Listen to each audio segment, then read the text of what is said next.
الحمد للہ رب العالمین والصلاة والسلام علی سید المرسلین اما بعد فاعوذ باللہ من الشیطان الرجیم بسم اللہ الرحمن الرحیم وما ارسلناک الا رحمتا للعالمین صدق اللہ العظیم وبلغنا رسولہ النبی الامین المتین المکین الکریم ونحن علی ذلک لمن الشاہدین والشاکرین والحمد للہ رب العالمین۔ میرے آقا کی ہے بس شان عظیم کہ جانور بھی کریں جن کی تعظیم، سنگ کرتے ہیں ادب سے تسلیم، پیڑ سجدے میں گرا کرتے ہیں اور ایک جھلک دیکھنے کی تاب نہیں عالم کو، او اگر جلوہ کریں کون تماشائی ہو، بھینی بھینی مہک پر مہکتی درود، پیاری پیاری نفاست پہ لاکھوں سلام، تو ہے سایہ نور کا ہر عضو ٹکڑا نور کا، سایہ کا سایہ نہ ہوتا ہے نہ سایہ نور کا۔ اور ایک جگہ فرماتے ہیں کہ امیر کارواں بننا تھا جن کو نوجواں ہو کر، امیر کارواں بننا تھا جن کو نوجواں ہو کر، لڑکپن جن کا گزرا بھیڑ اور بکری چرانے میں۔ اللہ رب العزت قرآن مجید میں ارشاد فرماتا ہے وما ارسلناک الا رحمت للعالمین، اور بے شک ہم نے بھیجا۔ اب دیکھیے غور کیجیے گا، کسی بھی چیز کو کرنے کے لیے تین چیز کی ضرورت ہوتی ہے، فعل، فاعل اور مفعول، یعنی بھیجنے والا، آنے والا، کس لیے آیا، تو یہ تین چیز کی ضرورت ہوتی ہے۔ تو اللہ فرماتا ہے وما ارسلناک الا رحمت للعالمین، کہ بے شک ہم نے بھیجا مگر الا رحمت للعالمین، سارے جہان کے لیے رحمت بنا کر کے۔ اب بھیجنے والا دیکھیے خدا، آنے والا مصطفیٰ، کس لیے آئے تو تمام جہان کے لیے رحمت بنا کر کے اللہ نے بھیجا۔ اسی لیے تو کہتے ہیں کہ تو ہے سایہ نور کا ہر عضو ٹکڑا نور کا، سایہ کا سایہ نہ ہوتا ہے نہ سایہ نور کا۔ حضرات میرے نبی جب اس دنیا میں تشریف لائے تو جب وہ چلا کرتے تھے تو بادل ان کے اوپر سایہ کیا کرتا تھا، اور ان کے جسم سے جو پسینہ نکلتا تھا وہ مشک و عنبر سے بھی زیادہ خوشبودار تھا، اور پسینے کا حال یہ تھا کہ ہمارے حضور سراپا نور رحمت عالم نور مجسم صلی اللہ تعالی علیہ وسلم کے جسم نوری سے کستوری اور عنبر سے بڑھ کر کے خوشبو آیا کرتی تھی۔ حضرت انس فرماتے ہیں کہ ولا شممت مسکن ولا عنبرۃ اطیب من رائحۃ النبی صلی اللہ تعالی علیہ وسلم، اور میں نے مشک و عنبر اور کسی خوشبو کو بوئے رسول صلی اللہ علیہ وسلم سے زیادہ خوشبودار نہ پایا۔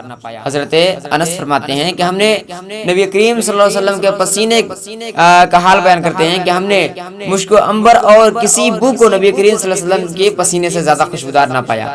ام المؤمنین حضرت عائشہ صدیقہ رضی اللہ تعالیٰ عنہ بیان فرماتی ہیں کان عرقہ فی وجہہ مثل اللؤلؤ اطیب من المسک، یعنی حضور صلی اللہ علیہ وسلم کو جب پسینہ آتا تو پسینہ کے قطرے چہرے مبارک سے موتیوں کی طرح ٹپکتے تھے جو کستوری سے زیادہ خوشبودار ہوا کرتے تھے۔ اور ایک روایت میں یہ بھی آتا ہے کہ اللہ کے نبی سرکار دو عالم صلی اللہ تعالی علیہ وسلم کو جب پسینہ آتا تو ان کے ماتھے پہ، ان کے پیشانی مبارک پہ وہ پسینہ اس طرح جم جاتا جیسے کہ مشک کی فہرست لگی ہو، مشک کی پلیٹ میں جمع کیا ہوا ہو، اس طرح سے ان کی پسینہ مبارکہ جم جاتا۔ حضرت انس بن مالک رضی اللہ تعالی عنہ فرماتے ہیں کہ محبوب خدا محمد مصطفیٰ صلی اللہ تعالی علیہ وسلم کبھی کبھی دوپہر کے وقت ہمارے گھر تشریف لاتے اور آرام فرماتے۔ جب آپ صلی اللہ تعالی علیہ وسلم سو جاتے تو آپ صلی اللہ تعالی علیہ وسلم کے جسم پاک سے پسینہ نکلتا اور میری والدہ پسینہ مبارکہ کی بوندوں کو ایک شیشی میں بھر لیتی تھی۔ ایک دن مصطفیٰ کریم صلی اللہ علیہ وسلم نے ایسا کرتے دیکھا تو فرمایا اے ام سلیم یہ کیا کرتی ہے؟ فقالت ھذا عرقک نجعلہ فی طیبنا وہو من اطیب الطیب، یعنی انہوں نے کہا کہ یہ حضور صلی اللہ علیہ وسلم کا پسینہ ہے، ہم اسے عطر میں ملائیں گے اور یہ پسینہ تو تمام عطروں سے زیادہ خوشبودار ہے۔ حضرات صحابہ کرام اور صحابیات اعظام کا ایمان و عقیدہ حضور کو نور رسول خدا محمد مصطفیٰ صلی اللہ تعالی علیہ وسلم کے ساتھ کتنا اچھا اور پیارا تھا کہ محبوب خدا محمد مصطفیٰ صلی اللہ علیہ وسلم تو بے مثال و بے نظیر ہیں، اور رسول اللہ صلی اللہ علیہ وسلم کا حسن جمال اور آپ کا پسینہ مبارک بھی بے مثل اور لاجواب ہے، مگر وہابیوں اور دیوبندیوں کا عقیدہ بھی دیکھتے چلیے اور سنتے چلیے اور فیصلہ کیجیے کہ ان لوگوں کا عقیدہ و ایمان کس قدر گندا اور ناپاک ہے۔ حضرات محترم، مومن تڑپ اٹھے گا مگر منافق پر کچھ اثر نہ ہوگا۔ ملاحظہ فرمائیے، اہل حدیث کہلانے والے وہابی دیوبندی تبلیغی جماعت کی پیشوا مولوی اسماعیل دہلوی لکھتا ہے کہ سب انسان یعنی نبی ہو یا امتی آپس میں بھائی ہیں۔ معاذ اللہ، جو بڑا ہو وہ بڑا بھائی ہے۔ اولیاء، انبیاء، امام زادہ، پیر زادہ، شہید سب انسان ہی ہیں اور عاجز یعنی مجبور بندے ہیں اور ہمارے بھائی ہیں اور ان کی تعظیم انسانوں کی طرح کرنی چاہیے۔ یہ تقویۃ الایمان میں اسماعیل دہلوی لکھتا ہے۔ اور دوسری جگہ لکھتا ہے کہ نبی ایسے ہیں جیسے گاؤں کے چودھری، لا حول ولا قوت الا باللہ۔ اے ایمان والو، خوب غور کرو، پھر فیصلہ کرو کہ وہابی دیوبندی کس قدر ہمارے آقا نبی رحمت مالک کی جنت صلی اللہ تعالی علیہ وسلم سے بغض و دشمنی رکھتے ہیں کہ محبوب خدا رسول اللہ صلی اللہ تعالی علیہ وسلم کو اپنا جیسا ایک انسان، وہ بھی مجبور اور اپنا بھائی اور گاؤں کی چودھری کہا اور لکھا نعوذ باللہ تعالی۔ حضرات، وہابی دیوبندیوں کا چہرہ کیا چاند و سورج سے زیادہ خوبصورت ہے؟ ہرگز نہیں۔ وہ وہابی دیوبندیوں کا پسینہ کیا مشک و عنبر سے زیادہ خوشبودار ہے؟ کبھی نہیں۔ تو آپ کا جواب یہی ہوگا کہ ہرگز نہیں ہو سکتا، بلکہ وہابی اور دیوبندی کے چہرہ پر لعنت برستی ہے اور ان کا چہرہ کس قدر منحوس ہوتا ہے جو زمانے بھر میں ظاہر اور مشہور ہے۔ اور وہابی اور دیوبندیوں کا پسینہ کتنا بدبودار ہوتا ہے، کسی پسینہ کا سونگ لیجیے خود پتہ چل جائے گا۔ کسی بھی وہابی کا پسینہ سونگ لیجیے، آپ کو یہ بات عیاں ہو جائے گی، صاف طور پہ ظاہر ہو جائے گا کہ دنیا میں اتنی خراب بدبو کسی اور چیز میں نہیں ہوتی۔ مگر پھر بھی محبوب خدا مصطفیٰ صلی اللہ تعالی علیہ وسلم کو اپنے جیسا ایک انسان اور اپنا بھائی اور گاؤں کا چودھری جانتے اور سمجھتے ہیں۔ لہٰذا بے ایمانی سے اپنے ایمان کو اور اسلام کو محفوظ رکھنے کے لیے ان سے دور رہنا بہت ہی ضروری ہے۔ اس لیے تو ہم سب کے محسن اعلیٰ حضرت امام محمد رضا فاضل بریلوی فرماتے ہیں، سونا جنگل رات اندھیری، چھائی بدلی کالی ہے، سونے والے جاگتے رہیوں، چوروں کی رکھوالی ہے۔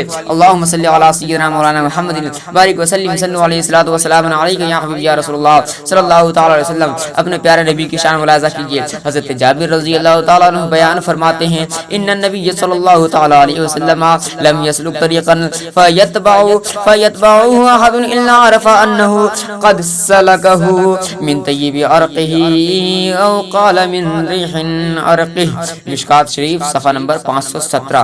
یعنی کہ نبی کریم صلی اللہ تعالی علیہ وسلم جس راستے سے گزرتے وہ راستہ خوشبو سے معطر ہو جاتا اور تلاش کرنے والا خوشبو سے پہچان لیتا کہ حضور صلی اللہ تعالی علیہ وسلم اس راستے سے تشریف لے گئے ہیں۔ حضرت انس رضی اللہ تعالیٰ عنہ فرماتے ہیں کہ محبوب خدا مصطفیٰ کریم صلی اللہ تعالی علیہ وسلم جب مدینہ طیبہ کے کسی راستے سے گزرتے وجدوا منہ رائحۃ طیب وقال مر رسول اللہ صلی اللہ تعالی علیہ وسلم من هذا الطریق، تو لوگ اس راستے سے خوشبو پا کر کہتے کہ اس راستے سے حضور صلی اللہ تعالی علیہ وسلم کا گزر ہوا ہے۔ خوب فرمایا عاشق رسول امام احمد رضا خان فاضل بریلوی نے ان کی مہکنے دل کے غنچے کھلا دیے ہیں، جس راہ چل دیے ہیں کوچے بسا دیے ہیں۔ اور فرماتے ہیں کہ عنبر زمین عبیر ہوا، مشک تر غبار ادنا سی یہ شناخت تیری رہ گزر کی ہے۔ حضرت ابو ہریرہ رضی اللہ تعالیٰ عنہ فرماتے ہیں کہ ایک شخص ہمارے حضور رحمت عالم صلی اللہ علیہ وسلم کی خدمت عالیہ میں حاضر ہوا اور کہنے لگا، یا رسول اللہ صلی اللہ تعالیٰ علیہ وسلم، مجھے اپنی بیٹی کا نکاح کرنا ہے اور میرے پاس خوشبو نہیں ہے، آپ صلی اللہ تعالیٰ علیہ وسلم کچھ خوشبو عطا فرما دیں۔ تو حضور صلی اللہ علیہ وسلم نے فرمایا، کل ایک شیشی لے آنا۔ دوسرے روز وہ شخص شیشی لے کر آیا تو حضور صلی اللہ علیہ وسلم نے اپنے دونوں بازوؤں سے ان میں پسینہ ڈالنا شروع کیا یہاں تک کہ وہ شیشی بھر گئی۔ پھر فرمایا، اسے لے جا اور بیٹی سے کہہ دینا کہ اس میں سے لگا لیا کرے۔ بس وہ آپ صلی اللہ تعالی وسلم کا پسینہ مبارک کو لگاتی تو تمام مدینے والوں کو خوشبو پہنچتی۔ فسمو بیت المطببین، یعنی پورے مدینہ میں ان کا گھر بیت الطیبین، خوشبودار خوشبو والوں کا گھر مشہور ہو گیا۔ حضرات محترم، میں اللہ رب العزت سے دعا کرتا ہوں کہ اللہ رب العزت ان بگڑے ہوئے اولادوں کو، عقل کے اندھے شکل کے گندے دیو کے بندوں کو اللہ رب العزت عقل سلیم عطا فرمائے اور حق بولنے، حق سننے، حق پر عمل کرنے کی توفیق عطا فرمائے۔ وما توفیق الا باللہ، وآخر دعوانا الحمدللہ رب العالمین۔ السلام علیکم ورحمۃ اللہ۔